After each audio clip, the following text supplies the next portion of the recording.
이 시간에는 치유와 재정의 관계에 대해서 이야기를 하려고 합니다. 제가 이틀 전에 우리 단체 톡방에 잠깐 올렸던 내용, 그거를 가지고 이제 좀 이야기를 하려고 합니다.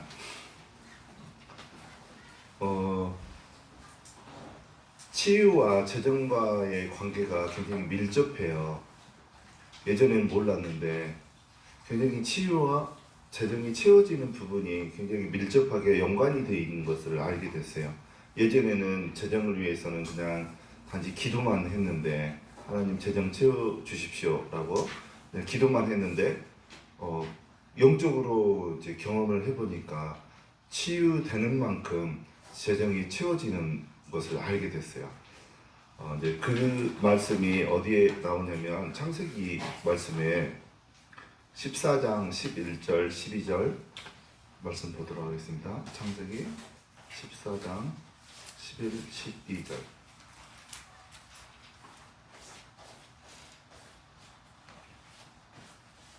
두 절을 읽겠습니다. 내 왕이 소돔과 고모라의 모든 재망을 쫓아 장시를 빼앗아가고 소돔의 거주하는 아브라함의 조카 롯도 사로잡고 그 재물까지 노략하였더라. 여기 이제 14장 11절 12절 읽었는데, 여기는 어떤 내용이냐면 아브라함과 그 조카 롯이 같이 살 수 있는 그 가축이 많으니까 같이 살 수 없게 돼서 롯은 소돔 땅으로 내려가고, 이제 아브라함은 롯이 선택하지 않은 반대편을 선택하고 이제 그렇게 살다가 롯이 살고 있는 소돔 땅에 소돔 왕이 있을 거죠. 소돔 왕과 그 이제 주변에 소돔 왕과 또 친하게 지내는 나라들이 있죠. 이제 고모라 왕, 소돔 왕과 고모라 왕과 아드마 왕, 그다음에 스보임 왕, 이렇게 이제 네 왕이 친하게 지내고, 이제 반대편 적군으로 이 나라 네 군데 나라들을 침범하려고 했던 나라가 이제 보면 시날 왕 1절에 다 나와요. 1절 2절에 시날 왕, 엘라살 왕, 그다음에 엘람 왕, 그다음 고임 왕, 이 왕들이 나머지 네 왕들과 적대 관계가 있었어요. 근데 그 시날 왕을 비롯한 그 엘라살 왕 포함해서 이 왕들 네 왕들이 군사들을 데리고 소돔과 고모라 쪽을 침략해 오죠. 그때 아브라함의 조카가 사로잡히고, 그다음에 아브라함의 조카만 사로잡힌 게 아니고 전쟁에서 지죠. 이제 소돔과 고모라 왕들이 네 왕들에게 져요. 그래서 지게 되면 12절에 나오는 것처럼 사람들도 이제 노예로 잡혀가지만 그 전쟁에 패한 사람들이 가지고 있는 소유물, 가축과 재물들, 그런 것까지 다 이제 가져간 거죠. 그때 이제 아브라함이 그 소식을 듣고 자기 집에서 데리고 있는 병사들을 데리고 가서 네 왕들을 이제 무찌르고 조카인 롯을 데리고 오면서 빼앗겼던 재물까지 다 가져온다는 내용이에요. 그래서 이제 이 내용을 말씀 묵상을 통해서 알기는 알고 있었죠. 근데 내가 영적인 그 실제를 경험하고 나니까 이 말씀이 예사로운 말씀이 아닌 거예요.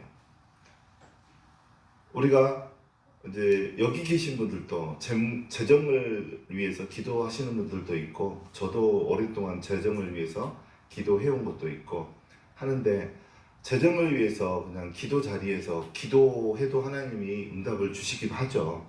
근데 훨씬 더 확실하게, 더 빠르게 재정에 대한 응답을 받을 수 있는 방법이 방금 읽었던 창세기 14장 11절 12절에서 그 원리를 발견할 수가 있어요.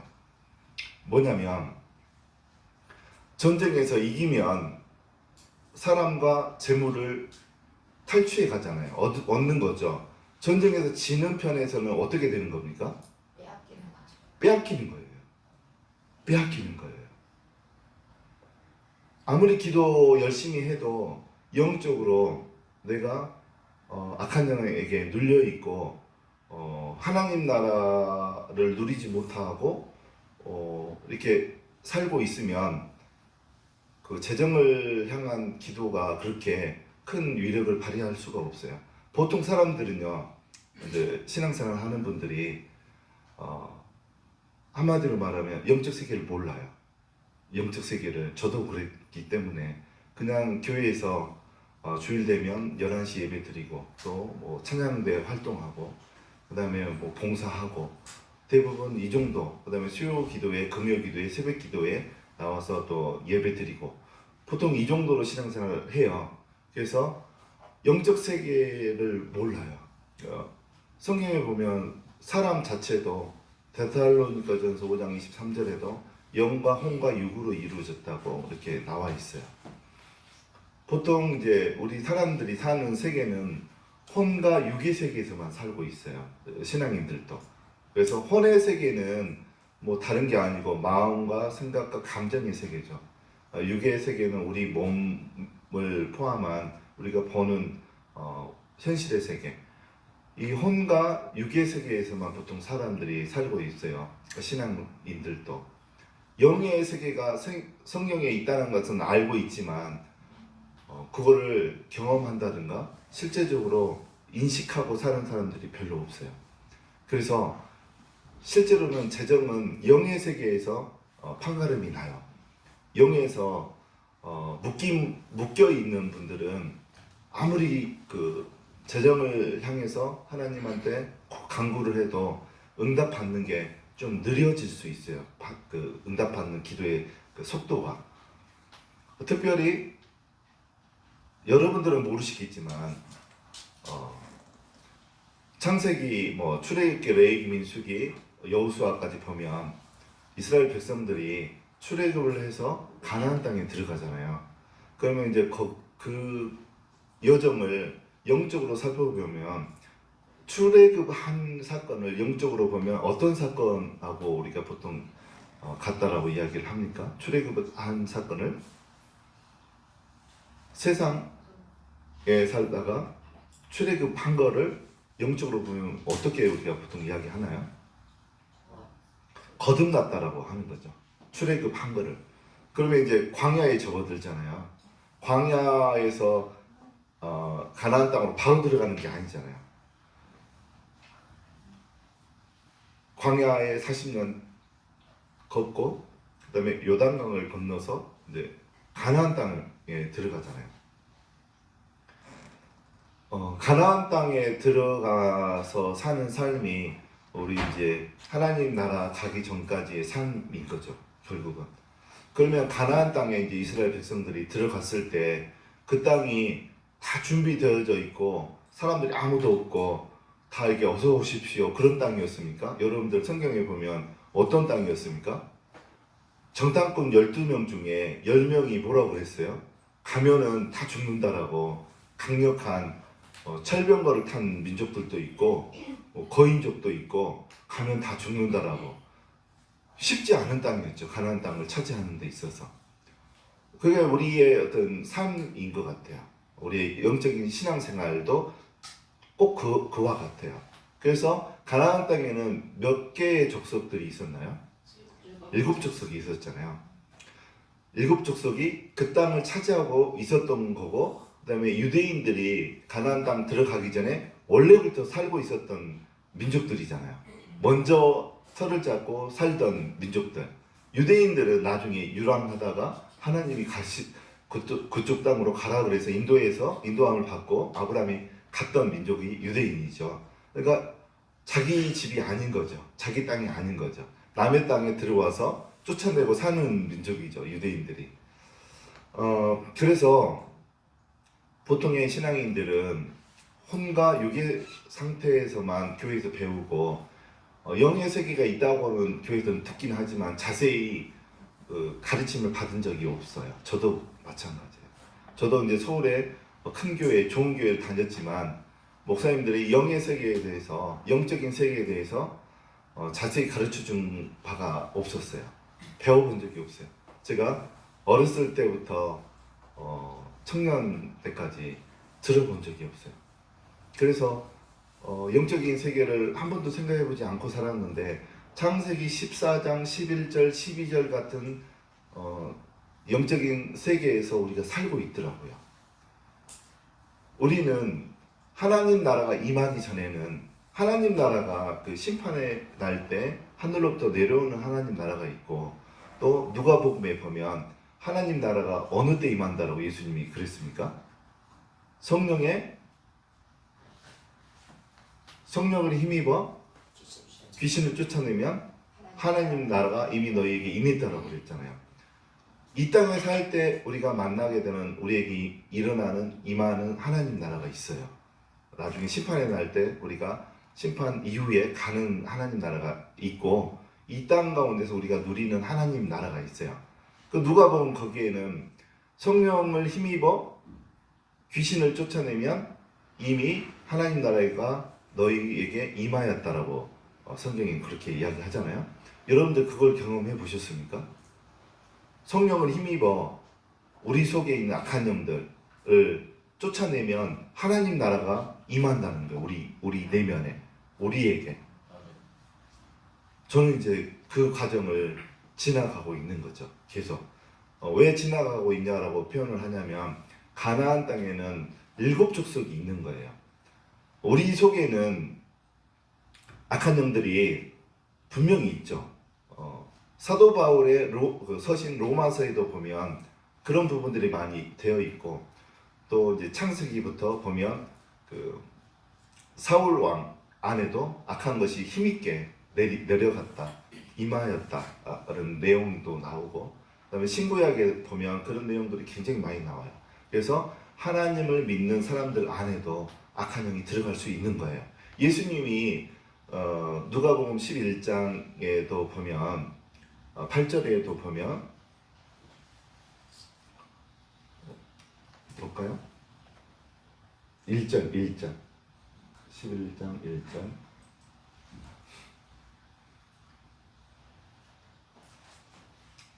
쭉 보시면 4절이었나요 그때?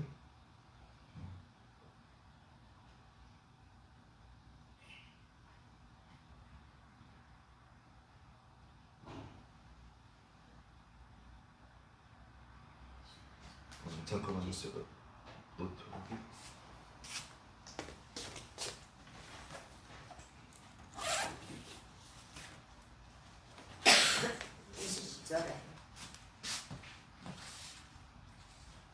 11장 20절? 그거 아니고요.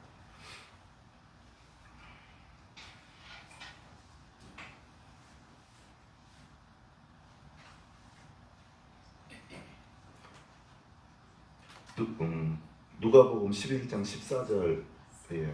14절. 예, 14절 한번 읽겠습니다. 예수께서 말 못하게 하는 귀신을 쫓아내시니 귀신이 그 안에 말 못하는 사람이 말하는지라 무리들이 놀랍게 여겼으나.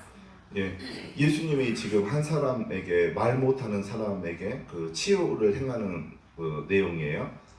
이 말 못하는 사람은 결국은 이 14절을 보면 이유가 뭐였습니까? 귀신. 말 못하게 하는 귀신이, 이제 성경에서는 귀신이라고 그랬는데 원어에서는 말 못하게 하는 악한 영으로 돼 있어요. 악한 영이 말을 못하게 했는데 예수님 그걸 알고 악한 영을 내쫓으니까 바로 말을 하게 된 거예요. 그러면 이때 말 못하는 이 사람은 민족으로 따지면 어떤 민족이었을까요?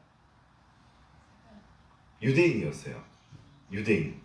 그럼 유대인은 기본적으로 하나님을 믿는 분들이에요. 예수님을 안 믿었지만 하나님을 믿는 분들이 유대인들이죠. 이 유대인 안에 악한 영이 들어갔다는 거예요. 그래서 우리가 교회에서, 기존 교회에서는 이런 이야기를 안 해요. 못하죠. 모르니까. 하나님의 자녀들, 성령님이 내주하시는 사람들 안에는 악한 영이 들어갈 수 없다라고 이해를 하는데, 근데 성경을 보면 그렇지 않아요. 그거는 이제 신학자나 개인적인 목사님들의 의견이고, 성경에서는 하나님의 자녀들 안에도 악한 영이 들어갈 수 있다라고 성경에는 굉장히 많이 나와요.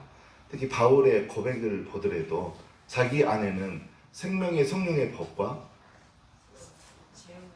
죄와 사망의 법이 충돌을 한다라고 그러고 있어요. 저도 청년 때 바울과 똑같은 경험을 했어요. 그래서 저는 회개 기도했는데 다시 또 범죄하고, 회개 기도했는데 또 범죄하고, 이 생활이 계속 되다 보니까 나중에는 하나님의 자녀가 아닌가? 나는 이제 그런 의심도 들고, 그러다 이 생각들이 점점 증폭이 되고 커져가지고 나중에는 제가 자살하려고 그랬었어요. 진짜 청년 때 한강으로 가려고 그랬어요. 그래서 바울이 그런 고백을 하는 거죠. 자기 속에서 생명의 법과 죽음의 법이 충돌하는 거. 생명의 법은 성령님이시죠.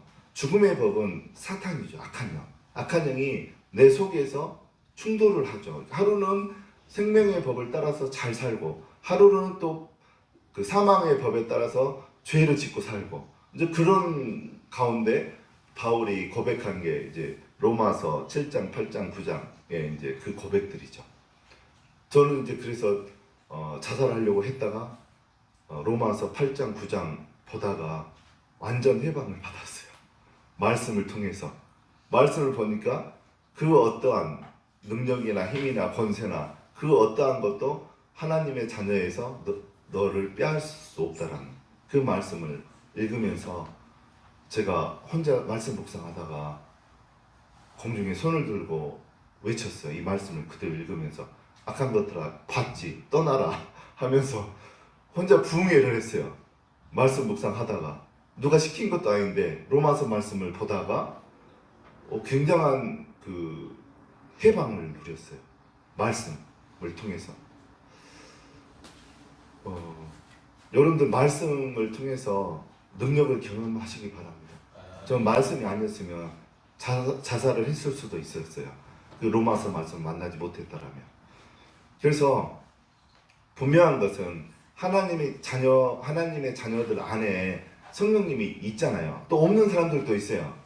여러분들 그 방언 못 하시는 분들 방언하도록 인도를 하다 보면 분명히 교회 다닌 지 오래됐는데 방언을 못 하시는 분들이 있어요. 근데 성경적으로 보면 방언을 못 한다는 것은 예수님을 구주로 영접 아직 안 한 사람들이에요.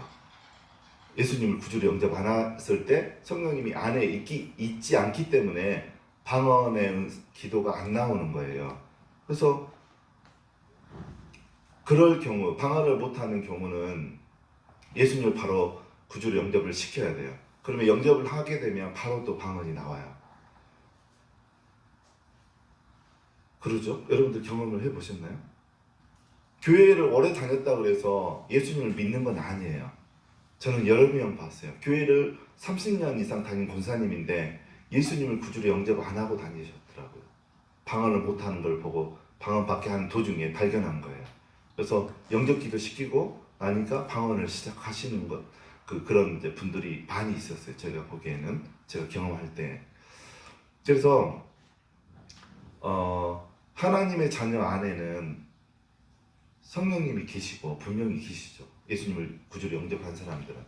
근데 우리가 예수님을 언제 믿었습니까? 여러분들 확실히 제가 이 이야기를 하고 싶어서 이야기합니다. 여러분들 몇 살 때부터 교회에 다니셨습니까?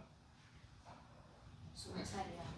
여기 저희 아는 20살 때. 저는 5살 때부터. 우리 한영석 목사님은 언제부터 다니셨어요? 교회를? 모태 신앙은 아니고요. 아버지는 다니셨는데 어머니랑. 예. 그 다음에 저 박소영 전도사님은 언제부터 다니셨어요? 교회를? 중학교 한 2학년. 제가 그럼 이야기하겠습니다. 언제 저는 5살, 여기는 20살 때, 뭐 중학교 2학년 때, 뭐 이제 좀 어렸을 때. 그러면 그 전에는 뭘 믿으셨어요? 예수님 믿기 전에는? 예수님 믿기 전에 뭐를 믿었습니까? 저도 믿고. 자신을 믿든지 아니면 예수님 믿기 전에는 그 무언가가 우리를 지배하고 있었어요. 성경에서는 그 존재를 요한복음 10장에서 먼저 온 자라고 표현을 해요. 먼저 온 자.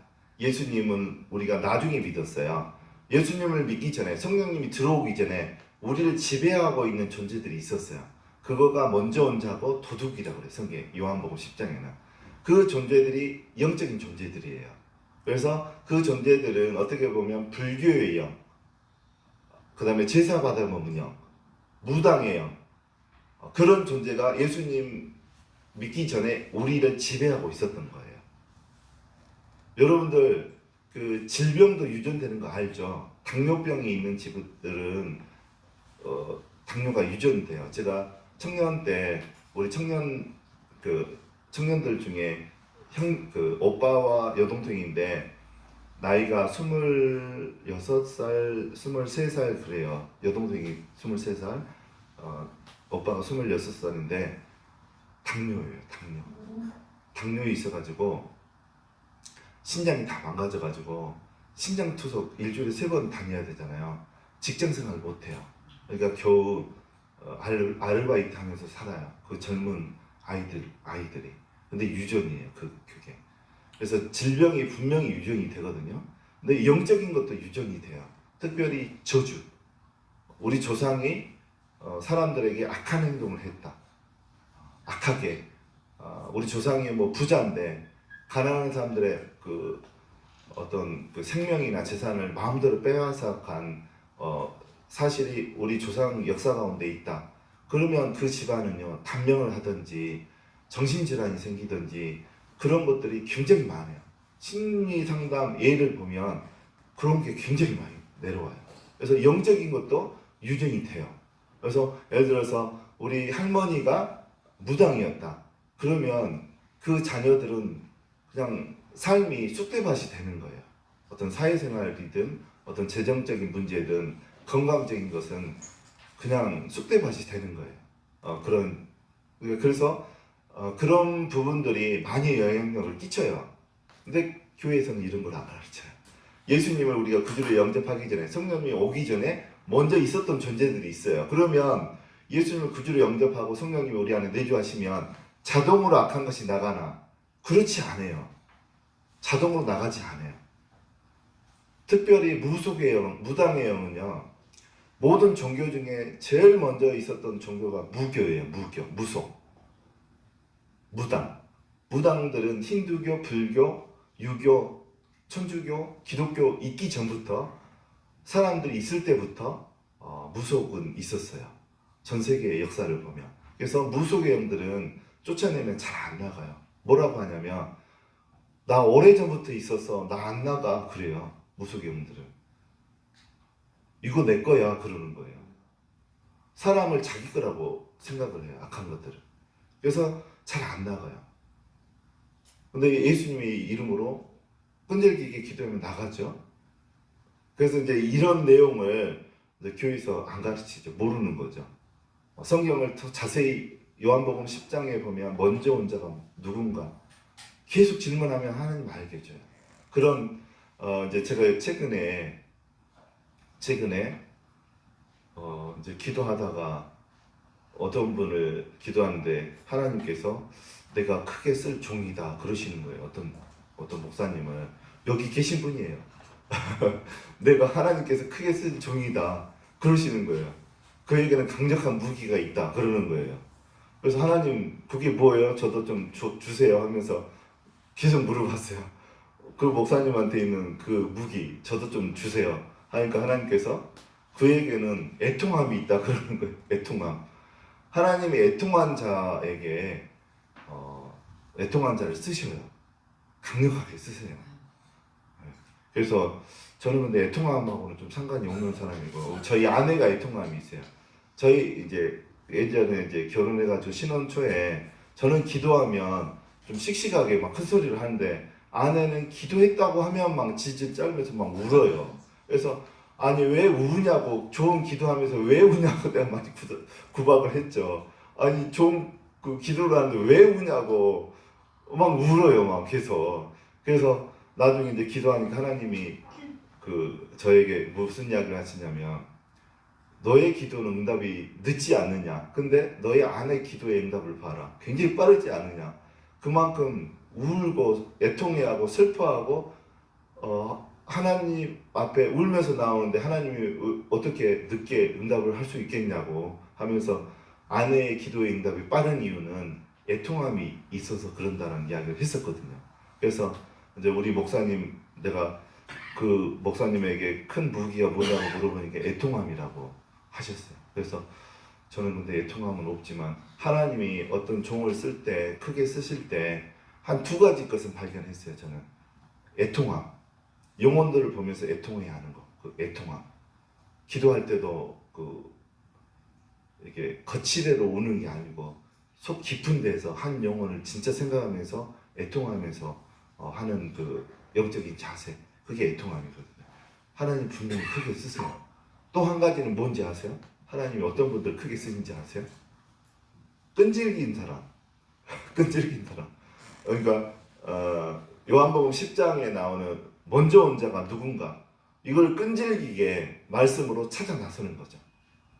우리에게는 분명히 예수님을 구주로 영접하기 전에 먼저 온 자들이 있어요. 내 보좌를 차지하고 나의 왕이 된 악한 영의 존재들이 있는 거죠.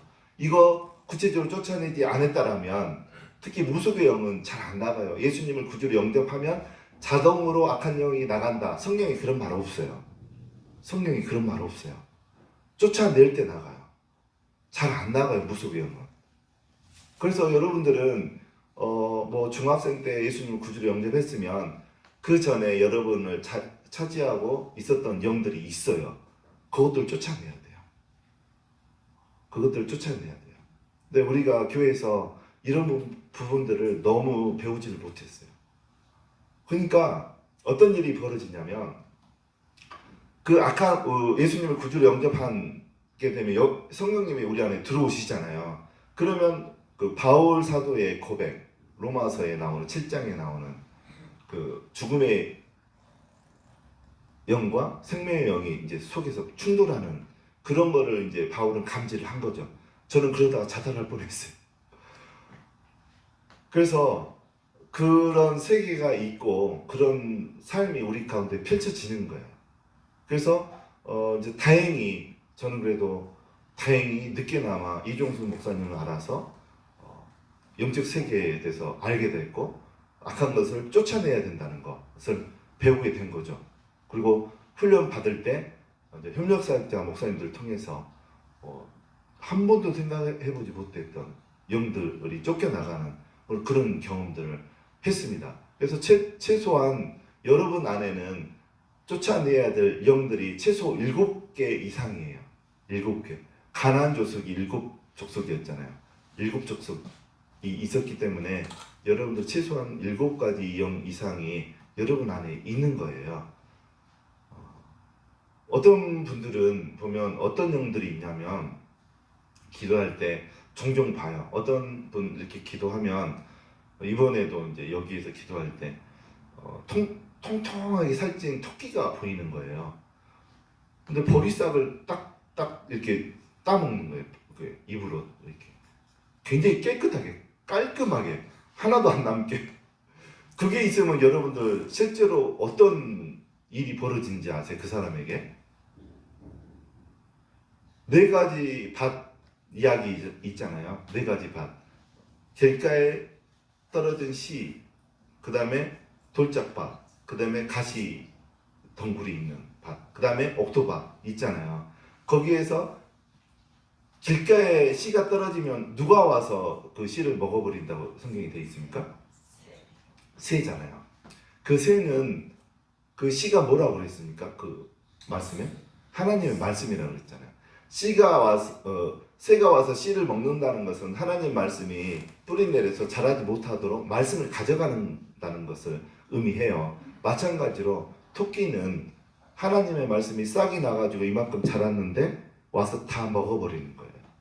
그래서 그분은 목회자든 평신도든 그분은 말씀을 봐도 깊이 있게 못 들어가요.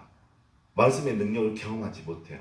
그래서 그분은 성령의 검으로 그 살찐 토끼를 쫓아내야 돼요. 본인 안에서. 그 이후에 말씀이 들어가기 시작할 거예요. 말씀 묵상을 하고 통독을 해도 은혜가 없는 분들은 토끼들이 몇 마리 여러분들 안에 갖고 있다고 보시면 돼요. 새들이, 어떤 분은 또 기도하는데 비둘기가 한 3마리 앉아서 다 씨를 쪼아먹고 있어요. 제가 물어봤어요. 그 교회 사모님한테. 이 집사님 말씀을 들어도 잘 깨닫지 못하고 삶의 변화가 없죠? 하니까 어떻게 알았냐. 그 집사님이 교회에 한 20년 이상 다니신 분인데 설교를 들어도 졸고 있고 성경 공부해도 아무 변화가 없고 그런데요. 그 새 다 잡아 죽이라고 그랬어요. 사모님한테 기도하실 때. 그런 변화가 있을 거라고. 그래서 여기 안에도 여러분들 말씀 묵상과 통독을 하시잖아요. 근데 한 만큼 여러분들이 말씀에 깨달음이 없고 말씀을 통해서 하나님의 음성이 안 들린다. 말씀 앞에 앉으면 그냥 졸린다. 그러면 그 새들과 토끼들이 있는 거예요. 그 쫓아내셔야 돼요. 그러면 달라질 거예요. 정말 달라져요, 여러분들. 이제 그런 세계가 있어요. 그래서 그러면 아까 창세기 14장 11절 12절 보면 롯이 살고 있는 소돔 땅이 네 왕들에게 전쟁을 통해서 패하니까 사람들도 빼앗기고 재물도 다 빼앗겼잖아요. 지금 우리는 그런 상태에 살고 있는 거예요. 여러분들이 이기셔야 돼요. 이겨서 쫓아내야 돼요. 전쟁에서. 영적 전쟁을 하게 되면요. 전쟁을 하게 되면 두 가지를 얻을 수 있잖아요. 성경 방금 창세기 14장에도 무엇과 무엇을 얻어요? 재물과 또 뭐 사람들을 얻죠. 재물과 사람들을 얻어요. 실제예요. 여러분들이 악한 영한테 꽉 잡혀 있는 상태에서 재정을 위한 기도를 하면 그게 잘 안 이루어져요, 여러분들. 차라리 악한 영을 쫓아내서 영적 전쟁에서 승리해 보세요. 그러면 훨씬 빨라요, 재정의 응답이.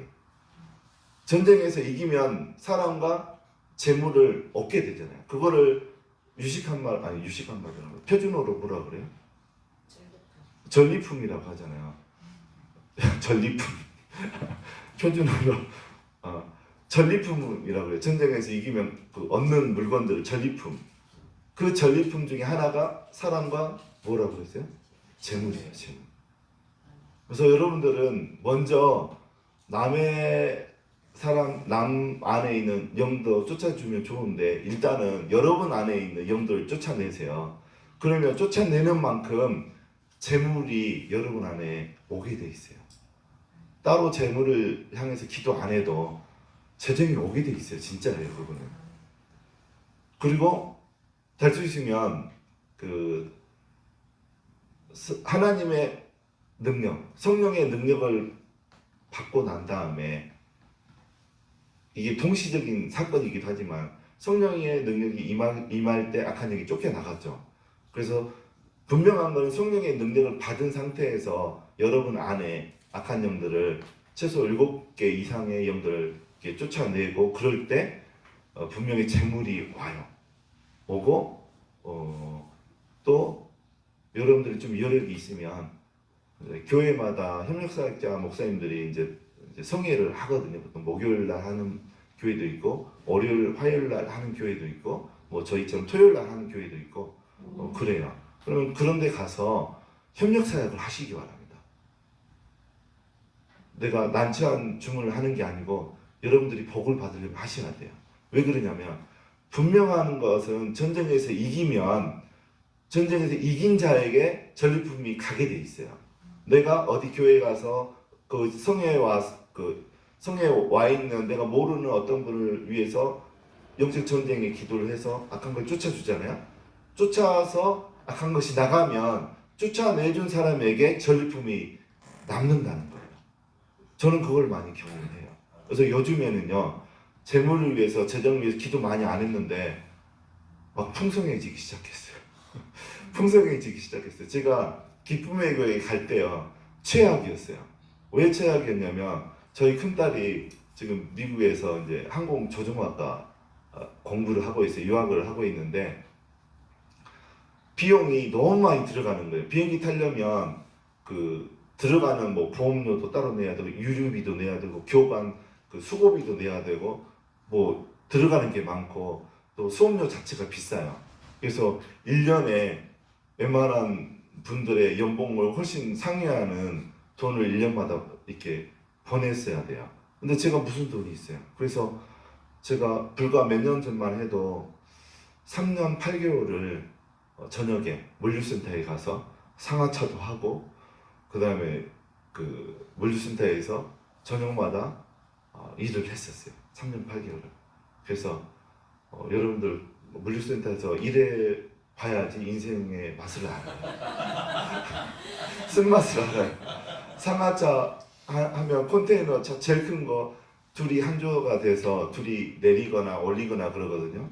9대 올리거나 내리면 아침이 밝아 있어요. 저녁에 7시부터 이제 1시간마다 10분씩 쉬죠, 물론.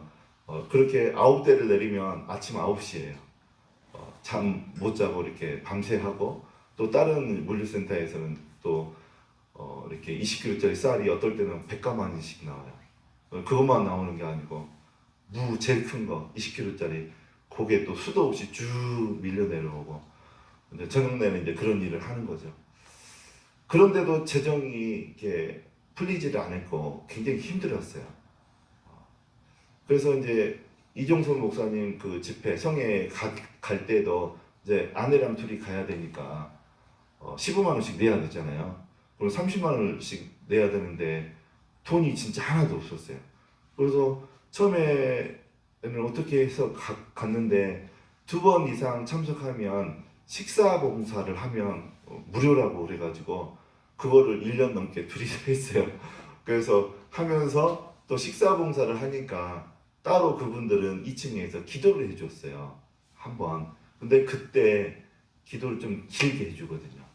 그때 이제 은혜를 많이 받았어요. 저희 아내는 그때 막 불경험도 하고 막 뒤집어져가지고 떼굴떼굴 방바닥을 부끄럽게 막 소리 지르면서 울면서, 그래서 협력사역자들이 다 알아요. 저희 아내는.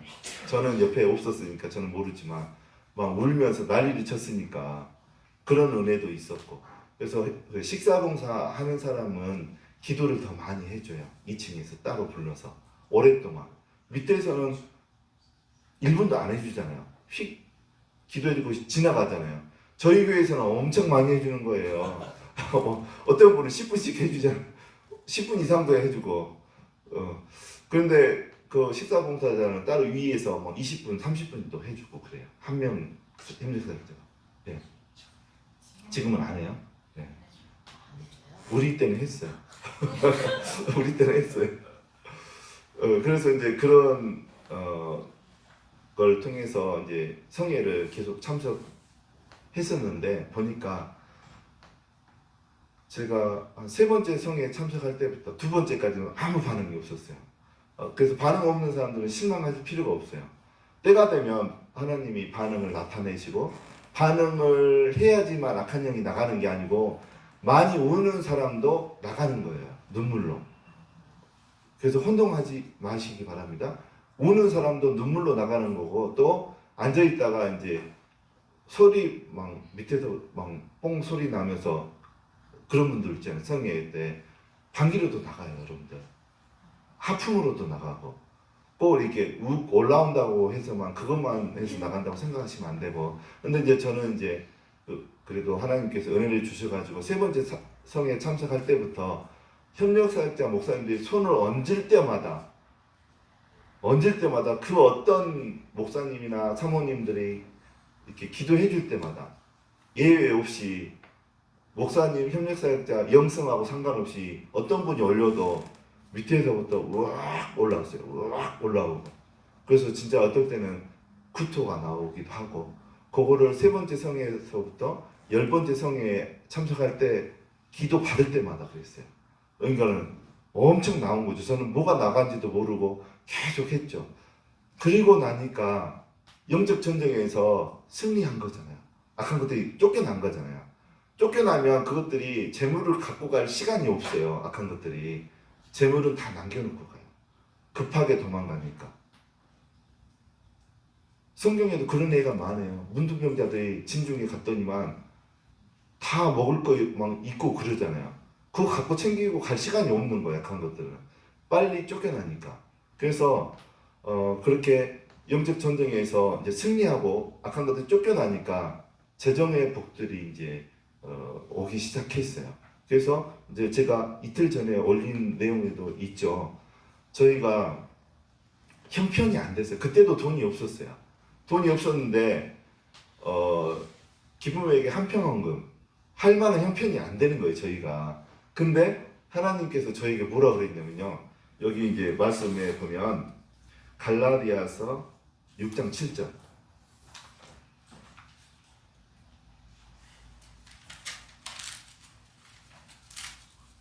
읽겠습니다. 스스로 속이지 말라. 하나님은 없인 여김을 받지 아니하시나니 사람이 무엇으로 심든지 그대로 거두리라. 그 말씀 묵상을 하고 있었어요. 근데 재정이 너무 힘드니까 미국에 간 딸은 1년에 한 번에 이렇게 보내는 게 아니고 3개월에 한 번씩 보내야 되거든요. 할 때마다 몇천만 원씩 가야 되는데 이제 안 되는 거예요, 그게. 그동안은 아파트 담보로 대출 풀로 받았는데 이제 은행에서 70% 넘어서 이제 대출이 안 된다는 거예요. 그래서 이제 물류센터를 다녔던 거죠, 제가. 그래도 부족하는 거죠. 감당이 안 돼요. 그래서 계속 재정을 위해서 기도했는데 이제 이 말씀을 묵상할 때 하나님이 저에게 그 말씀을 깨닫게 해주셨어요. 이 말이 무슨 말이냐면 너는 왜 씨를 뿌리지도 않고 거두려고 그러느냐 그러시는 거예요. 저에게. 씨도 안 뿌렸는데 거두려고 기다리고 있다는 거예요. 나에게. 좀 뿌려라 그러는 거예요. 하나님이. 하나님 돈 없어요. 그러니까 너가 마음에 작정을 하고 심기로 씨를 심기로 여기서 말하는 씨는 하나님 말씀이 아니고 재정이에요. 재정을 거두려고 하면 먼저 심으라는 거예요. 너가 마음에 결정을 하면 하나님이 심을 씨까지 주시겠다는 거예요. 그래가지고 저희가 한평원금을 할 형편이 안 되는데 작정을 하고 하기로 둘이서 합의를 봤어요. 그러니까 하나님이 한평원금을 할 수 있는 재정을 또 주시더라고요. 다른 사람을 통해서. 그래서 받아서 그대로 내고 있어요. 우리한테 남는 건 없지만 받아서 그만큼 다 100% 내고 있어요. 누가 이렇게 저희에게 재정 플로잉을 하고 있어요. 그래서 한평원금 하는 거예요. 근데 저희의 자녀들도 좀 복을 받았으면 하는 마음이 있는 거예요. 저희 애들이 4명이잖아요. 그래서 한평원금을 또 했어요. 그래서 2평원금을 지금 하고 있어요. 그것도 더 저희가 부담하는 게 아니고 플로잉 들어온 것을 2분의 1을 잘라서 기간을 2년으로 지금 하고 있어요. 그렇게 하고 있고 난 다음에 이제 또 하나님께서 재정을 주고 싶으셨나 저희가 이제 저희 아내 고향에 이제 한번 간 적이 있는데 저 기쁨의 교회에서 같이 이제 훈련 받고 또 능력이 있으신 목사님 부부하고 저희가 좀 친해요. 그래서 가서 커피 마시면서 이제 이야기를 나누다가 들어보니까 사모님이 그러는 거 표정이 어두우면서 이제 본인들이 너무 힘드니까 목회가 힘드니까 교회를 안 하려고 이제 교회를 문 닫으려고 한다라고 이야기를 하는 거예요. 근데 이제 그 소식 듣고 올라왔는데 마음이 굉장히 불편한 거예요. 좀 하나님이 계획이 있으셔가지고 목회를 하게 했는데 교회를 문 닫는다고 하니까 마음이 불편해가지고 저희가 거기 또 재정을 플로잉 하자. 돈이 없어요 저희가. 근데 거기는 무슨 돈으로 나요 저희가? 근데 한 달에 그거는 교회에서 하고 있죠. 저희 교회에서 저희 교회 재정으로 이렇게 그 11조 뭐 나온 거 이걸로 해서 한 달에 50만 원씩 1년만 하자. 그래가지고 1년 했어요. 지금 이제 한 달 남았어요. 근데 그 목사님네가 이번 원래 교회가 굉장히 좁았어요. 되게 좁았는데 이번에 교회 확장 이전을 하셨어요. 몇 주 전에 했어요. 그래서 굉장히 저는 은혜죠. 하나님이 하신 거죠. 하나님이 한 교회를 세우신 거예요. 근데 하나님이 이런 재정 플로잉한 저에게 가만히 있겠습니까? 씨를 심었는데 그래서 요즘에는 재정이 들어올 수 있는 기회가 굉장히 많아졌어요. 그래서 하나님이 이곳저곳에서 재정을 많이 채워주고 있어요. 그래서 여러분들 재정에 대해서 원리가 두 가지인 거예요. 그러니까 재정의 원리가 첫 번째가 뭔가요? 재정을 얻을 수 있는 원리. 영적 전쟁에서 승리하면 재물을 얻는 거예요. 그래서 여러분 안에 있는 악한 영들도 쫓아내시고 또 기회가 되시면 협력사역자 목사님들이 하는 성회에 가서 협력사역자로 세우시기 사역을 하시기 바랍니다. 그러면 여러분들이 내쫓는 만큼 재물이 그만큼 여러분들 것이 되는 거예요. 저는 이 원리를 최근에 알았어요. 또 두 번째 원리가 뭡니까? 영적 전쟁에서 승리하는 거. 두 번째가 심는 거예요. 심는 거. 또 성경 한 구절 또 보겠습니다. 고린도후서 9장 6절.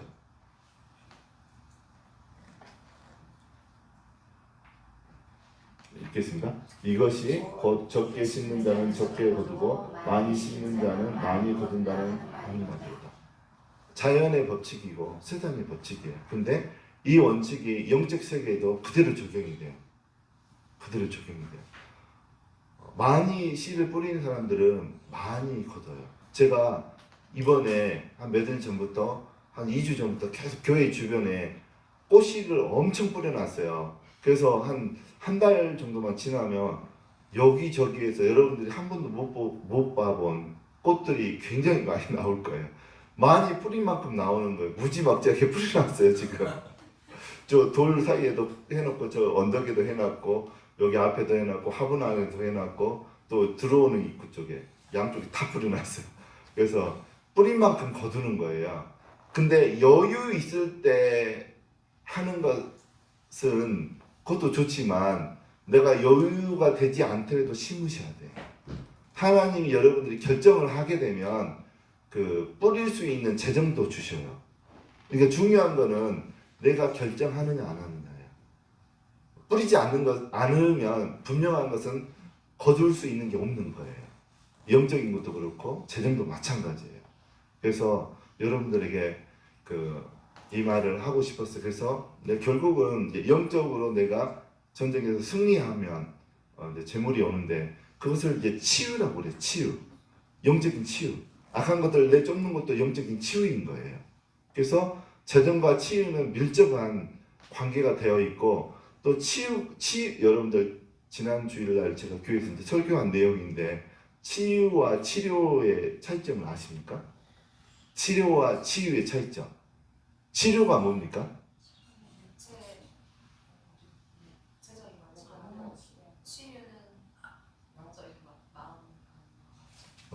저 정확하게 말하는데 그 의사 선생님들, 정형외과, 뭐 이비인후과 이분들은 치유를 하세요? 치료를 하세요? 치료를 해요. 정신과 의사들도 치료를 해요. 정신과 의사들이 치유를 하면 너무 좋겠어요. 저는 처음에는 정신과 의사들이 치유까지 하는 줄 알았어요. 근데 그렇지 않더라고요. 제가 이제 저희 아내랑 저희 개척교회 초기에 부모들로부터 폭행을 당해가지고 경찰관들이 분리시켜 놓은 아이들, 남자 아이들을 3명을 저희가 데리고 살았어요. 그래서 저희 아파트 단지에 하나 방을 얻어가지고 저희 돈을 얻어서 전세 얻어서 그 아이들을 학교 보내고 모든 그 부모처럼 데리고 사는 거죠. 잠은 따로 저희 집에서 자고 저희는. 근데 그 아이들이 다 한 명은 지적장애 아이고 3명 다 ADHD가 있어요. 너무 힘들어요. 처음부터 알았으면 안 했을 건데 8개월 동안 막 고생만 하고 나중에 제가 스트레스가 너무 받으니까 허리가 너무 아파가지고 막 119에 실려갈 적도 있었어요. 그 아이들 돌볼 때. 그래서 그 아이들 중에 어떤 애는 아버지가 야구방망이로 머리를 때려가지고 신고가 들어가가지고 그 경찰관이 분리한 아이도 있고 한 아이는 엄마가 놔놓고 도망가 버려가지고 아버지가 키우다가 아버지가 이제 일을 해야 되잖아요. 그러니까 공사장 옆에 여인숙에 이제 자리 잡아놓고 한 달이고 2달이고 살 때 일하러 가야 되니까 낮에는 혼자 놔두는 거예요. 갓난 아이를. 그러니까 아이가 울다가 배고프다가 그냥 잠 자다가 그러다 그 애가 지적장애가 된 거예요. 이렇게 누가 만져주는 사람이 없고 접촉해주는 사람이 없으니까 그 아이들 데리고 2주에 한 번씩 정신과를 가야 돼요. ADHD 약을 안 먹으면 아이들이 학교에서 난장판을 만들어 놔버려요. 수업 받고 있다가 우리 아이가 뒤통수를 때려요. 앞에 있는 애를 탁탁 때려요. 그러면 선생님이 하지 마라 그러면 선생님한테 욕하고 막 뭐 집어 던지고 그래요. 그러면 이제 저는 불려가는 거예요. 데리고 가라고 그러면 죄송하다고 그러고 또 어떤 아이는 앞에 애가 핸드폰을 떨어뜨리고 가면 주워서 줘야 되는데 발로 차가지고 하수구에다 넣어버리는 거예요, 얘가. 그래가지고 망가져버리는 거죠. 물속에 들어가니까. 그러면 또 학교에 또 불려가는 거예요. 보상을 해달라고. 내가 또 이제 죄송하다고 이제 그러는 거죠. 그래서 그 아이들을 정신과 치료 안 받으면 학교 수업이 안 돼요, 진행이. 그래서 이제 정신과 가면은 상담 시간이 1분도 안 돼요, 한 명당. 해주는 게 약 처방밖에 안 해줘요. 그래서 정신과도 치료를 하는구나를 알았어요. 근데 치료는 증상을 제거해 주는 게 치료고, 치유는 뭡니까? 치유는 근원을 찾아내서 근원을 처리해 주는 거. 그게 치유예요. 그래서 치유가 되어지면 관계 회복이 일어나요. 치유가 되면 사람들이 와서 달라붙어요. 치유가 안 되면 사람들이 다 도망가요. 특히 인격장애가 있게 되면 사람들이 한 명도 안 남아나요. 부부도 안 남아나요. 배우자도 안 남아나요. 그래서 치유가 되면 사람들이 모여지게 되고 그래요. 그래서 치유가 되면은 악한 놈들도 나가는 거고, 상처도 원인들을 발견해서 치유가 되어지면, 상처 치유가 되어지면 사람들이 여러분 옆에 이렇게 오게 돼 있어요.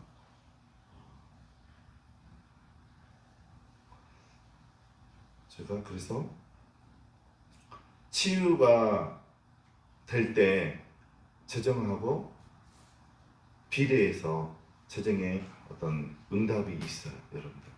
그래서 저번에 이제 기도 제목을 보니까 재정을 위해서 기도하시는 분들이 많아서 좀 생각이 나서 제가 단체 톡방에 그렇게 급하게 며칠 전에 올렸습니다. 그래서 여러분들이 이 올리를 그냥 듣고만 저 목사님 저렇게 하는구나로 끝나지 마시고 다 여러분들 삶에서 이루어질 수 있도록 그렇게 하시기 바랍니다. 그렇게 하도록 주의 이름으로 축원합니다.